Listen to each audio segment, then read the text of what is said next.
नमस्कार आणि आजच्या या सखोल अभ्यासात आपलं खूप खूप स्वागत. आज आपण एक अत्यंत रंजक आणि प्रेरणादायी जीवनचरित्राकडे वळणार आहोत. हो, आणि हा विषय खरंच खूप महत्वाचा आहे. अगदी. तर आजचा विषय आहे 14व्या शतकातील महानुभाव पंथाचे थोर संत पंडित श्री विश्वनाथ व्यास बालापूरकर यांचा जीवन प्रवास. महानुभाव पंथाचा इतिहास वाचणाऱ्यांसाठी ही एकदम उत्तम सुरुवात असू शकते. नक्कीच. आणि आपल्या या आजच्या सत्राचं मुख्य मिशन हे आहे की कसा एक अत्यंत हुशार आणि श्रीमंत कोषाध्यक्ष अचानक आपल्या सर्व भौतिक सुखांचा त्याग करतो आणि एकांतवासी तपस्वी बनतो. खरंय, हा प्रवास खूपच अद्भुत आहे. आणि आपण या प्रवासात त्यांच्या प्रशासकीय कारकिर्दीपासून ते त्या आध्यात्मिक उंचीपर्यंतचा आढावा घेणार आहोत. त्यात श्री दत्तात्रय प्रभूंचे त्यांना झालेले चमत्कारिक दर्शन, माहूर परिसरातील बाराखंडीची निर्मिती आणि त्यांचा गाजलेला ग्रंथ ज्ञानप्रबोध या सर्वांची उकल आपण करणार आहोत. तर सुरुवात कुठून होते? तर आमची सुरुवात होते ती पैठणमधून. विश्वनाथ व्यास हे मूळचे पैठणचे रहिवासी आणि संदर्भ साहित्यात एक अत्यंत महत्वाची नोंद आहे की त्यांचा जन्म अश्वलायना शाखेच्या ब्राह्मण कुटुंबात झाला होता.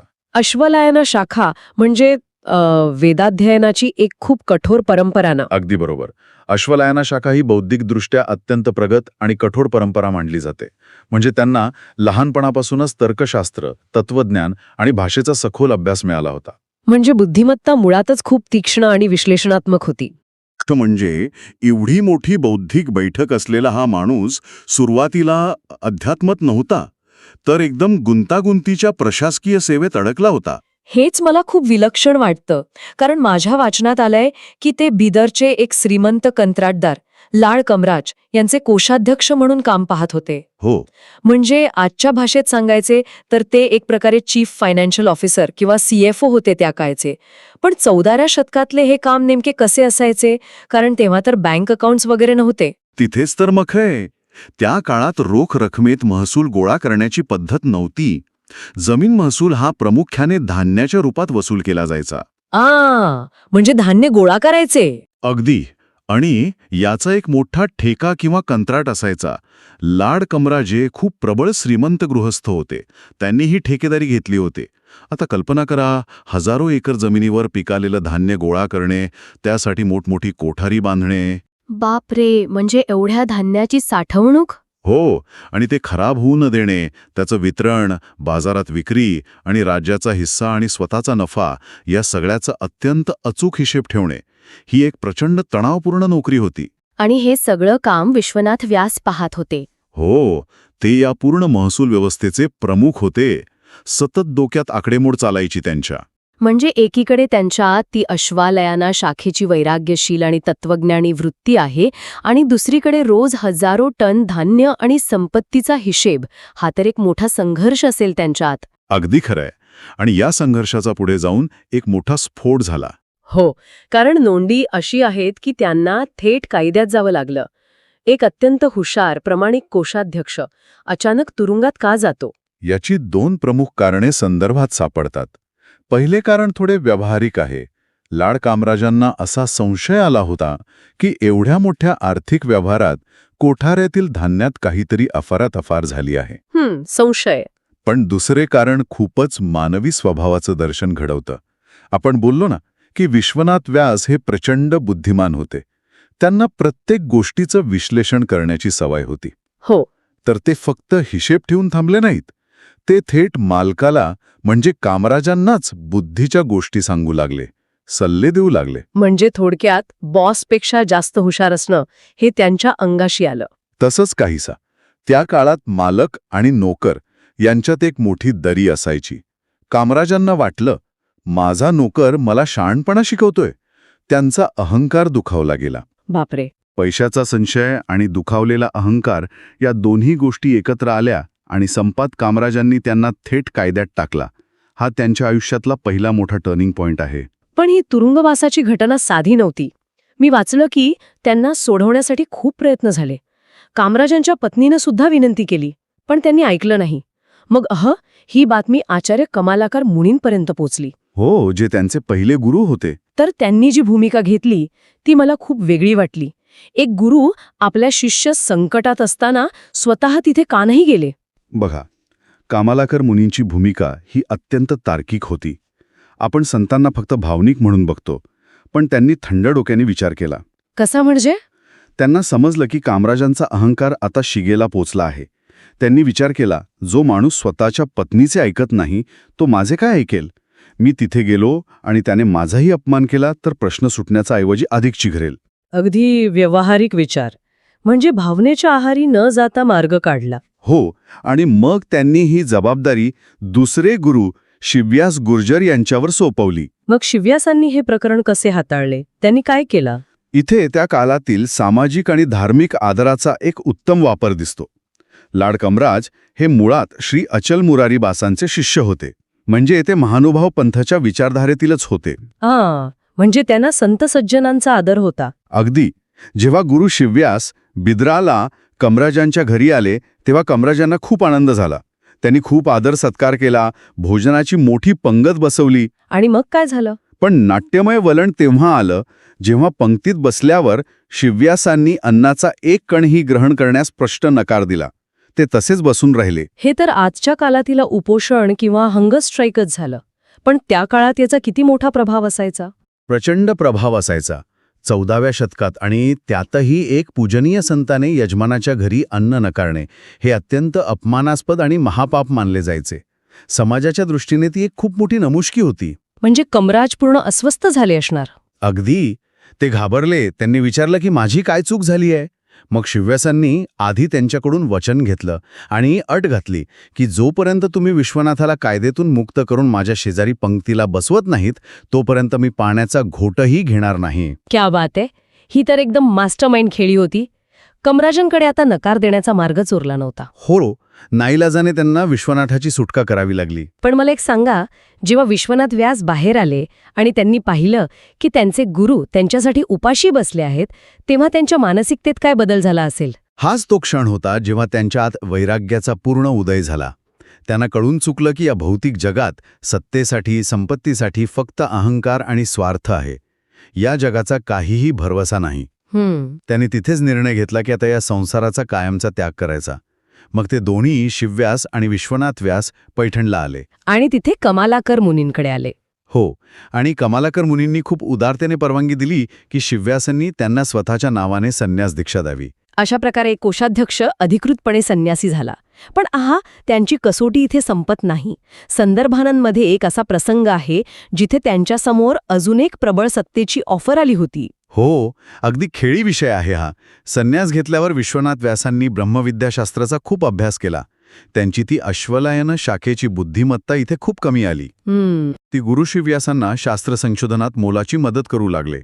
शिव्यास इतके प्रसन्न झाले की त्यांना वाटलं माझ्यानंतर या पंथाची वैचारिक जबाबदारी विश्वनाथानेच सांभाळावे. त्यांनी त्यांना आचार्यपद देण्याचा ठरवला. आचार्यपद म्हणजे ती प्रसादाची पेटी आणि सगळे शास्त्रीय पोथ्या? अगदी. थोडक्यात सांगायचं तर एका धार्मिक संस्थेची सर्वोच्च नेत्याची जबाबदारी, आश्रम, शिष्य, धार्मिक सत्ता हे सगळं त्यांच्या हातात येणार होतं. पण विश्वनाथ व्यासांनी हे पद नाकारलं. म्हणजे ज्या माणसाने कोषाध्यक्षा म्हणून राज्याचा महसूल सांभाळला त्याला एक आश्रम सांभाळणं काय अवघड होतं? त्यांनी असा का केला? कारण त्यांना समजलं होतं की हे सुद्धा एक प्रकारचे आलंबन आहे. आलंबन म्हणजे नेमकं काय? आलंबन म्हणजे आधार किंवा बंधन. भौतिक जगात ते पैशाच्या बंधनात होते. आता इथे ते अध्यात्माच्या नावाखाली एका संस्थेच्या आणि अधिकाराच्या बंधनात अडकणार होते.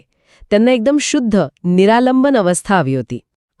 निरालंबन म्हणजे कोणताही आधार न घेता थेट ईश्वराशी अनुसंधान. अगदी बरोबर. त्यांनी सत्तेचा स्पष्ट नकार दिला आणि ते एकाकी तपश्चर्येसाठी निघून गेले. नोंदी असंही सांगतात की जेव्हा शिव्यासांचा मृत्यू झाला तेव्हा त्यांना प्रचंड दुःख झालं, पण तरीही ते सत्तेकडे परत फिरले नाहीत. हा विचार आपल्यासाठी किती लागू पडतो ना. आपण एका ठिकाणचा तणाव सोडून दुसरीकडे जातो आणि तिथे सुद्धा पदाची अपेक्षा करतो. पण त्यांनी तो मोह तळाला. यानंतर ते पदयात्रा करत रुद्रापूर प्रांताकडे गेले आणि तिथे त्यांची भेट बहालिये नारायण बास यांची झाली. हो, स्वस्ती वाडेगाव. या भेटीतून काय निष्पन्न झालं? ही भेट इतिहासात खूप महत्वाची आहे.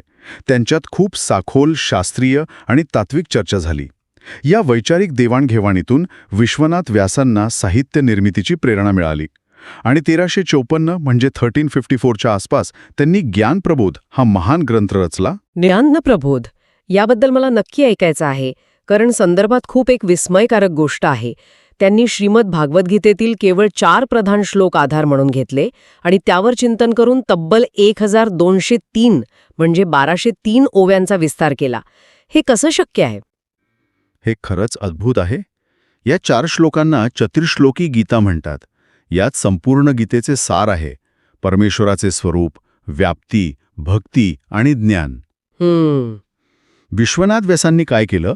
त्यांनी या श्लोकांमधील प्रत्येक शब्दाचा अत्यंत सूक्ष्म आणि सखोल अर्थ उघडला.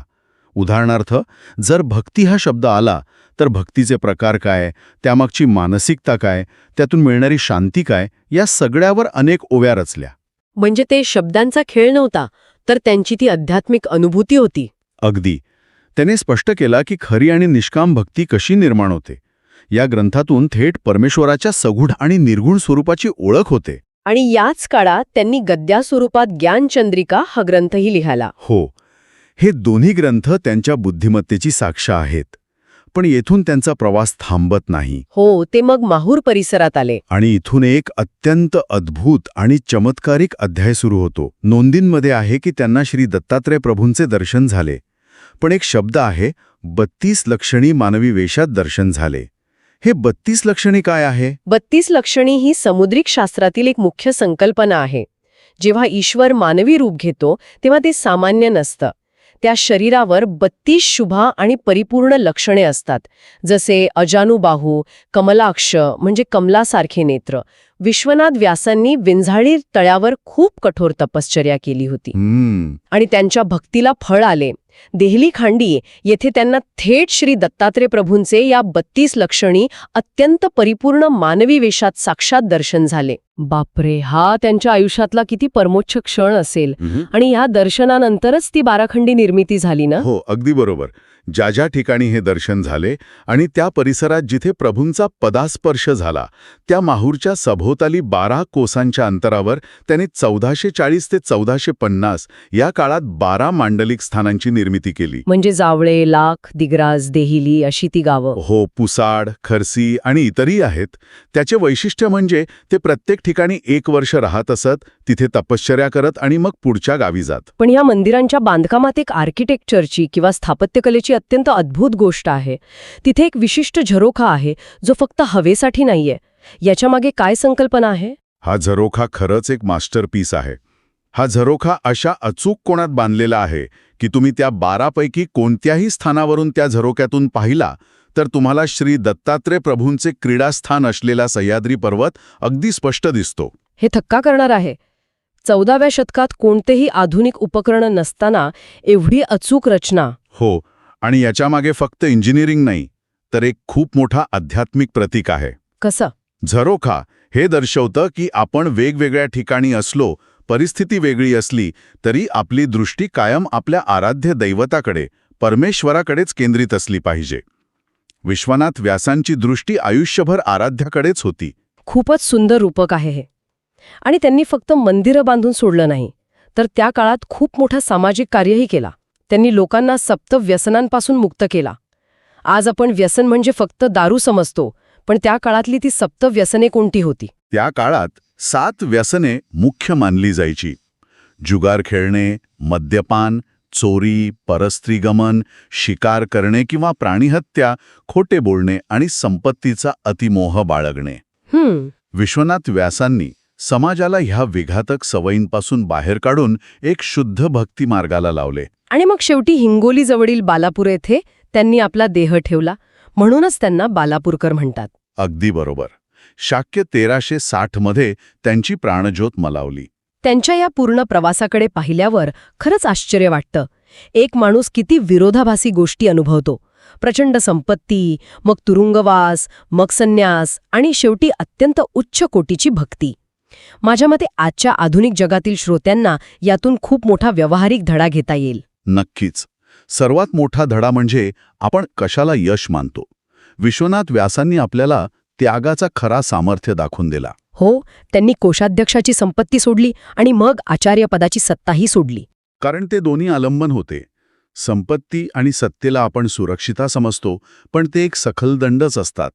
जोपर्यंत आपण ह्या बंधनातून स्वतःला मुक्त करत नाही तोपर्यंत खरी आंतरिक शांती मिळत नाही. निरालंबन अवस्था. हो, त्यांचे ते वैराग्य हे मानवी इच्छाशक्तीचा सर्वोच्च आविष्कार आहे. हे ऐकल्यावर एक प्रश्न नक्की मनात येतो, ज्यावर आपल्या सर्वांनी विचार करायला हवा. आज आपण सगळे जे भौतिक यशाच्या, प्रमोशनच्या आणि सत्तेच्या मागे धावत आहोत, ते यश जेव्हा चालून समोर येतं, ते नकारण्यातूनच कदाचित खऱ्या मुक्तीचा मार्ग सापडत असेल का? अगदी. आपण जर स्वतःकडे पाहिलं, तर आपला असा कोणता आलंबन किंवा बंधन आहे, ज्याला आपण यश समजून घट्ट धरून बसलो आहोत? आणि तेच बंधन आपल्याला खऱ्या स्वातंत्र्यापासून दूर ठेवत आहे का? यावर नक्की विचार करा. तर आजचं या सखोल अभ्यासात आपण इथेच थांबूया. हो, नक्कीच. पुन्हा भेटूया अशाच एका नवीन आणि विचारप्रवर्तक विषयासह.